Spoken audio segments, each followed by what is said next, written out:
Een lange regen bij de milieustetten in de regio. Een alternatief voor een soort mensen is daarom de kringloopwinkel. Al wordt hij geregeld en gewoon dumpt. Bij de kringloopwinkel De Vogelpits in Dokkum vernemen ze ook een tanname. Zelfs in de jong wordt het goed op een stoep zet. Maar het is lang het alweer broekbaar spul. Helaas komen we daar momenteel wat vaker achter dat gebeurt. En dat is wel eens lastig, want dat is dan ook vaak spul waar we eigenlijk niet zo heel veel mee kunnen. En dan hoort het eigenlijk ook niet bij de kringloop thuis. Dat moet eigenlijk naar de stort.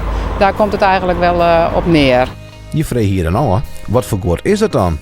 Van linnengoed tot stoelen die volledig kapot zijn. Het is bijna te vies voor woorden, maar dat het echt besmeurd is met urine of met andere vlekken. Volledig goederen die kapot zijn. Ja, waar wij gewoon niks meer mee kunnen.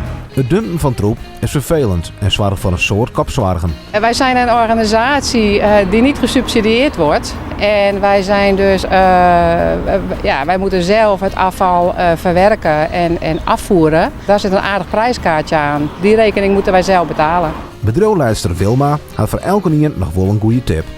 Let vooral gewoon goed op wat je bij ons brengt. Wij staan open eigenlijk voor alles. Heel veel goederen kunnen wij ook nog wegzetten via een ander kanaal. Maar goederen die echt kapot zijn, niet bruikbaar zijn of herbruikbaar zijn. Dan is toch mijn boodschap, breng het naar de stort en niet bij de kringloop.